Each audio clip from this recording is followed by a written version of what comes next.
Bismillahirrahmanirrahim. Assalamualaikum warahmatullahi wabarakatuh. Apa kabar sahabat YouTube semuanya? Senang bertemu kembali dengan kalian bersama saya Taufik Ramadan, si tukang air Medan. Ada pertanyaan yang masuk melalui WA kepada saya. Bang, saya tertarik dengan mesin RO 2000 GPD minimalis Anda. Berapa satu bang? 6,5 juta. Bang, saya pengen buat itu. Pak, ini mau diaplikasikan kemana? Oh, saya bang, untuk diaplikasikan di air sumur bor saya, air sumur saya. TDS-nya 300 ppm bang. Saya sih udah ada depot air gunung, tapi saya ingin coba jualan air RO bang, menggunakan air sumur saya. Karena ada permintaan dari beberapa konsumen saya, Mas jualan air RO dong. Oke. Makanya saya ingin coba buat air saya 300 ppm mas. Saya banyak melihat dari postingan-postingan Anda bahwasannya di TDS 300 ppm itu masih terlalu buruk untuk sebuah air baku RO, karena nanti membrannya cepat sumbat. Bisa nggak mas bantuin cara masang water treatmentnya untuk air sumur saya? Oke. Sekarang sudah saya coba bantu dengan mendesain sebuah gambar diagram water treatment system pengolahan air sumur gali atau sumur bor TDS 300 ppm untuk menjadi air baku yang aman buat mesin RO karena mau upgrade depot air gunung. Oke, sekarang kita lihat, inilah dia mesin diagram instalasinya. Oke, kita atur dulu kecerahan warna landscape kita. Oke, kurang terang, jam 12. Oke, kurang dan nampak jelas ya kawan-kawan semua. Ini adalah bentuk diagram instalasi tersederhana, sebuah konsep treatment sederhana untuk pengolahan air sumur untuk bahan baku RO. Oke, lihat syaratnya ya. Air sumur gali atau sumur bor Anda itu tidak parah-parah kali ya kawan-kawan. Tidak diambil bening lama, sebentar aja langsung kuning, karatnya banyak, minyangnya itu di atas seperti minyak itu banyak di atas permukaan air. Tidak seperti itu kawan-kawannya. Kalau seperti itu maka sistem seperti ini nggak bisa diterapkan. Tapi kalau air Anda masih bening tapi masih berbau, sedikit bau, bening tapi lama sampai 1 hari 2 hari baru mulai nampak menguning, ada endapan di bawah, nah itu bisa ya. TDS air 300 nggak masalah, yang penting kondisi fisik airnya masih bisa. Bang, tapi kalau nyuci gelas itu masih ada putih-putih karena gelas kusam. Oh, berarti ada kapur ya, masih beres, yang penting bening. Syaratnya masih bening itu air, jangan sampai berubah warna. Oke. Nah, karena ini kondisi airnya bening, tidak berubah warna, cuman masih ada bau karat, bau besi, tidak enak. TDS air juga 300, sorry. Maka saya sarankan pakai treatment seperti ini. Bagaimana ini? Oke, kita lihat alurnya. Dari air sumur gali atau sumur bor, air disedot oleh satu pompa. Pompanya berapa nih ukurannya bang? Mungkin Anda bisa pakai PS 135 atau pompa-pompa berkecepatan air 35 liter per menit. Lalu masukkan ke tabung FRP 1054 yang isinya ferrolite manganis zeolit. Loh, kenapa nggak pakai karbon mas? Karena itu tadi, laporan kondisi airnya masih berkarat, bau karat. Karbon menghilangkan bau karat bisa, tapi karbon cepat jenuh jika mengolah air yang berbau karat. Maka tempatkanlah media yang sesuai. Ferrolite itu mengandung biji besi yang memang mampu nangkap besi. Mangan mampu nangkap mangan. Airnya 2 hari 3 hari mau menguning, ya kasih mangan.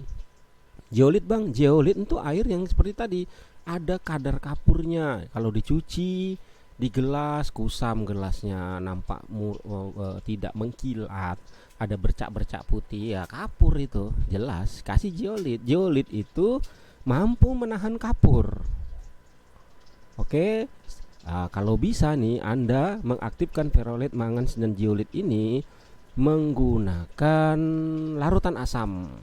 Khusus untuk ferrolite nggak usah, tapi manganes zeolit coba aktifkan. Kalau mangan Anda pakai larutan kalium permangat atau KMNO3 untuk mengaktifkan mangan, itu wajib, dan meregenerasi wangan. Nah, di mana Bang carinya kalium permangat?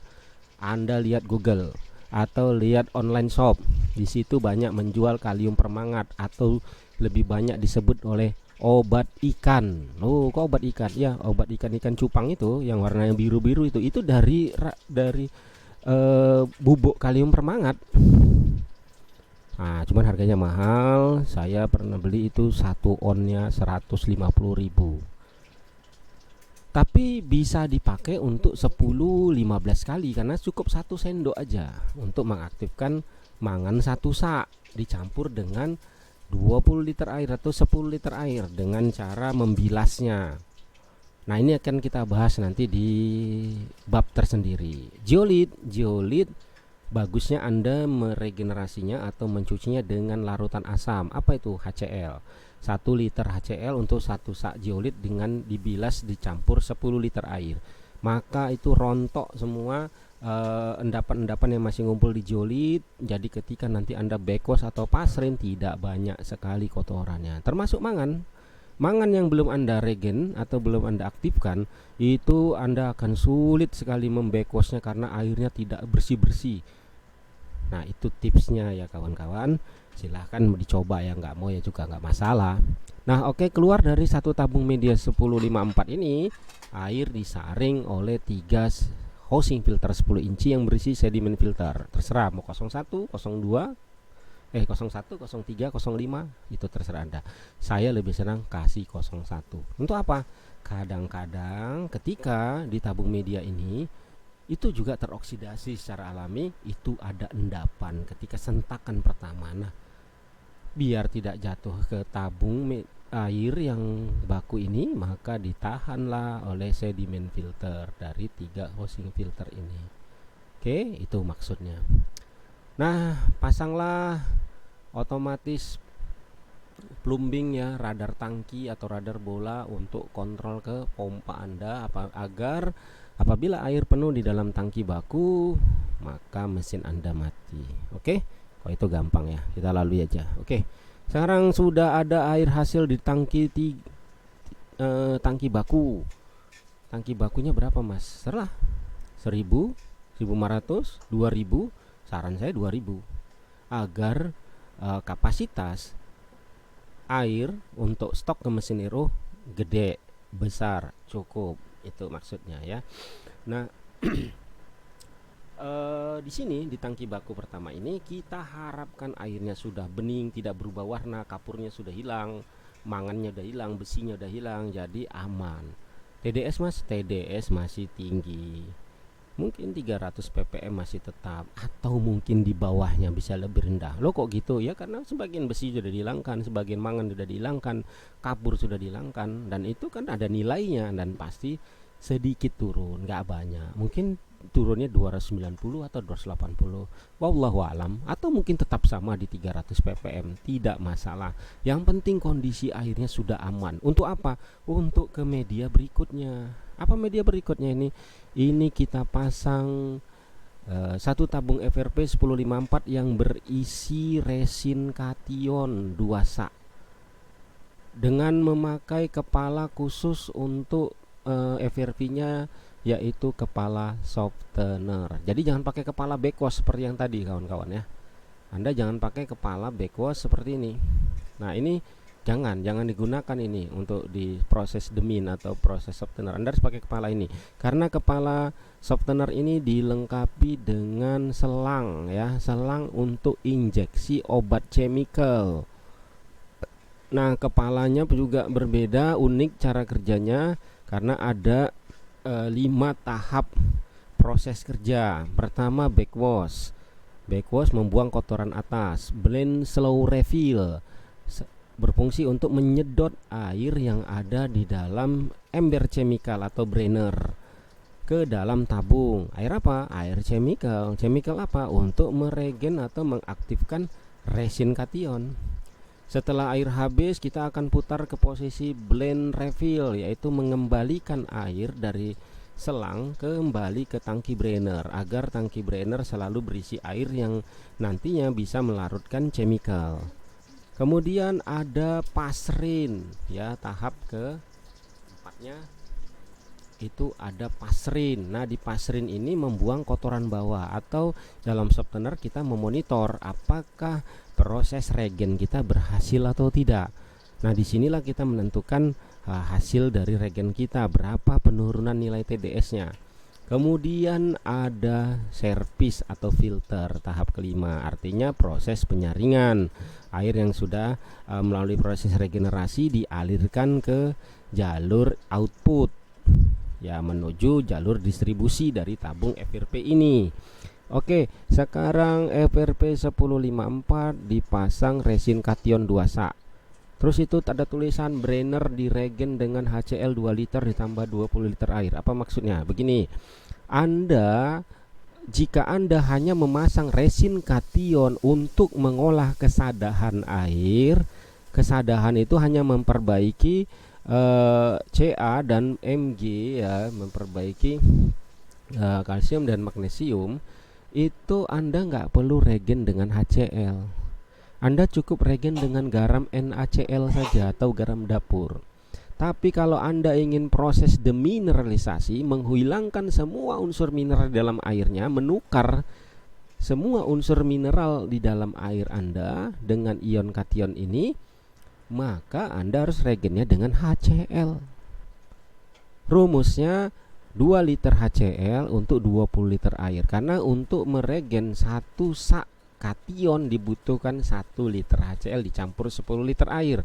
Karena ini kita masukkan 2 sak, maka 2 liter air ditambah 2 liter HCl, 20 liter air ditambah 2 liter HCl, ya. Maaf kawan, terlalu semangat dalam berngobrol. Oke,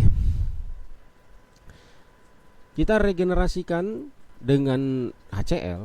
Berapa sih penurunannya? Biasanya itu sekitar 80-90% hasil penurunannya. Jadi kalau 300 ppm biasanya itu dapat airnya nanti itu sekitar 30 atau 40 ppm dari 300 ppm. Ya kan, Masya Allah ya, berarti udah sangat baik sekali sebagai bahan baku RO. RO kita awet, memang RO kita murahan, RO kita deso, cuman pakai 1 pompa atau 2 pompa yang sudah dimodifikasi, ya.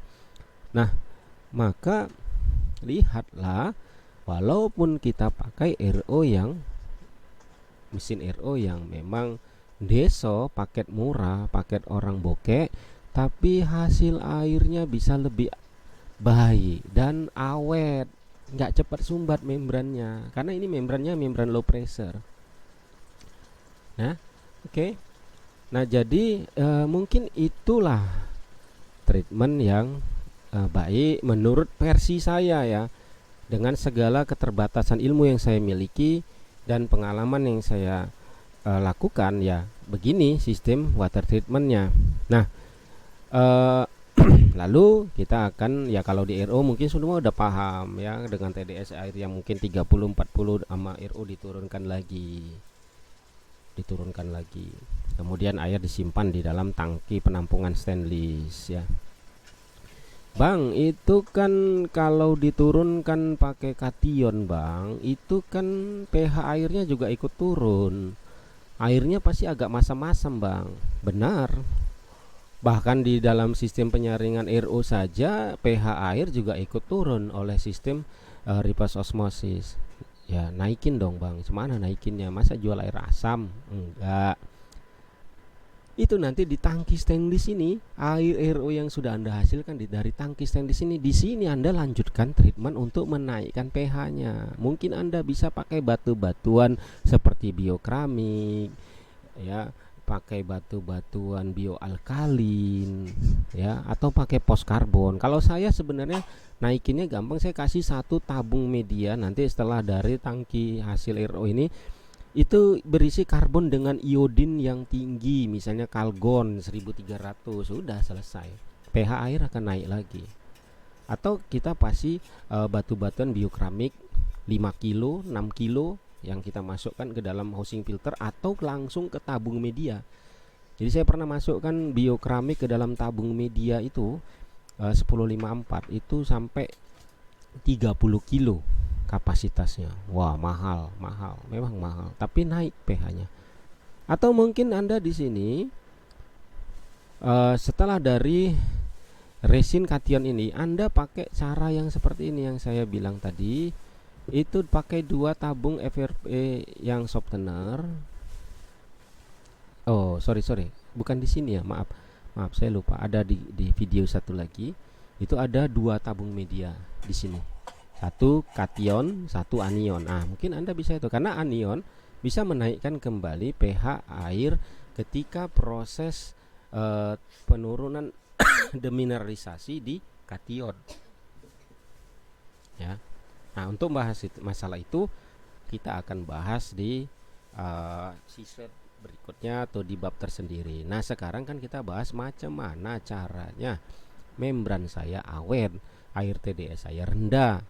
Ya, inilah mungkin yang saya ketahui untuk solusi di tempat saudara, di tempat sahabat kita itu. Ya, ini konsep treatment sederhana aja kawan, karena ya untuk pemakaian juga nggak besar. Nanti kalau untuk pemakaian besar mungkin Anda sudah paham dan bisa mengkalkulasi sendiri. Nah, ini jadikan bahan konsep treatment sederhana ini sebagai analisa uji Anda untuk mencari keputusan hipotesa apa yang baik untuk kedepannya. Oke kawan-kawan, itu saja mungkin penjelasan singkat dari video singkat saya tentang solusi untuk pengolahan air sumur bor 300 ppm sebagai air baku RO, ya untuk bahan modal upgrade depot yang teman saya itu minta. Mudah-mudahan bisa bermanfaat bagi saya dan bagi Anda semuanya. Jangan lupa bantu saya untuk meng-up channel saya agar bisa lebih bermanfaat kepada semuanya dengan cara like, subscribe, dan jangan lupa berkomentarlah yang baik dan kritik-kritik yang membangun untuk saya ke depannya lebih baik lagi. Jika Anda tertarik dan Anda merasa ini bermanfaat, silahkan share kepada teman-teman Anda sekalian. Untuk tetap terus berlangganan dari update-update video saya yang terbaru, silahkan aktifkan lonceng di channel YouTube Anda. Begitu aja saja kawan-kawan semuanya. Terima kasih semuanya. Jazakallahu khairan. Assalamualaikum warahmatullahi wabarakatuh.